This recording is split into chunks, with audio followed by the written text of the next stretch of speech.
নতুন বছর সবার জন্য নতুন কিছু নিয়ে আসে। নতুন বছর যেন মঙ্গলময় হয়, সেজন্য বছরের শুরুতে আমাদের এমন কিছু কাজ করা উচিত যাতে নতুন বছরে আমাদের কোনো প্রকার দুঃখ কষ্ট ভোগ করতে হয় না। সেজন্য বছরের প্রথম দিন খুবই গুরুত্বপূর্ণ। তাই আজ আমি আপনাদেরকে এমন কিছু কাজ সম্পর্কে বলবো যা যদি আপনি বছরের প্রথম দিন করতে পারেন তাহলে আপনার সারা বছর বিন্দাস কাটবে এবং তার সাথে মিলবে সুখ শান্তি ও অর্থ। তাই নতুন বছর ভালোভাবে কাটাতে এবং প্রতিটি কাজে সাফল্য লাভ করতে ভিডিওটি মনোযোগ সহকারে শেষ পর্যন্ত দেখুন। আর আপনি যদি আমাদের চ্যানেলটি সাবস্ক্রাইব না করে থাকেন তাহলে সাবস্ক্রাইব করে পাশের বেল আইকনে ক্লিক করুন। হিন্দু শাস্ত্র অনুযায়ী বছরের প্রথম দিন ভালো কাজ করলে বছরের বাকি দিনগুলো ভালোভাবে কাটে। তাই বছরের প্রথম দিন চেষ্টা করুন সকালবেলা ঘুম থেকে উঠতে। ঘুম থেকে উঠে পূর্ব দিকে দাঁড়িয়ে সৃষ্টিকর্তার কাছে প্রার্থনা করুন যেন এই বছরটি আপনার খুব ভালোভাবে কাটে এবং আপনার মনের ইচ্ছাগুলো যেন পূর্ণ হয়। বছরের প্রথম দিন সবার সাথে আনন্দে কাটান এবং হাসি মুখে কথা বলুন।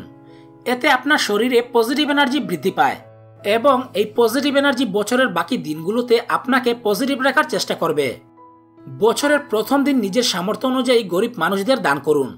এতে সারা বছর নানা ধরনের বিপদাপদ থেকে আপনি রক্ষা পাবেন। প্রাচীন শাস্ত্রে এমনটা মনে করা হয় যে লবণ নানাবিধ রোগের প্রকোপ কমানোর পাশাপাশি ঘরের ভিতর যাতে কোনো প্রকার খারাপ শক্তি প্রবেশ না করে সেদিকেও খেয়াল রাখে। আর সেই কারণেই বাস্তু বিশেষজ্ঞরা বলে থাকেন পরিবারের সুখ শান্তি বজায় রাখার জন্য বছরের প্রথম দিন ঘরের এক কোণায় এক বাটি লবণ রেখে দেওয়া উচিত। তাই ঘরের বাস্তুদোষ দূর করার জন্য বছরের প্রথম দিন আপনার ঘরে এক বাটি লবণ রাখতে ভুলবেন না। বছরের প্রথম দিন আপনার বাড়িতে ওম এবং স্বস্তিকা চিহ্ন আঁকুন। এই দুটি চিহ্ন সুখ শান্তি ও সমৃদ্ধি নিয়ে আসে। তাই তো ঘরের বাহিরে এই দুটি চিহ্ন এঁকে রাখা একান্ত প্রয়োজন। বছরের প্রথম দিন সিদ্ধিদাতা গণেশের পুজো করুন। পরিবারের সুখ শান্তি বজায় রাখার জন্য বছরের প্রথম দিন সিদ্ধিদাতা গণেশ ও নবগ্রহের পুজো করা উচিত। এছাড়াও সিদ্ধিদাতা গণেশের পুজো করলে প্রতিটি কাজে সাফল্য পাওয়া যায়। বছরের প্রথম দিন স্নান করে সূর্যদেবের উদ্দেশ্যে জল নিবেদন করুন। এরপর বাড়ির গুরুজনদের প্রণাম করে তাদের আশীর্বাদ নিন। তারপর সবাইকে মিষ্টিমুখ করান এবং নিজেও মিষ্টিমুখ করুন। এতেই সুখ শান্তি ও সমৃদ্ধি আসবে জীবনে। তো ভিউয়ার্স, এই ছিল আমাদের আজকের ভিডিওটি কেমন লাগলো তা কমেন্ট করে জানাতে ভুলবেন না।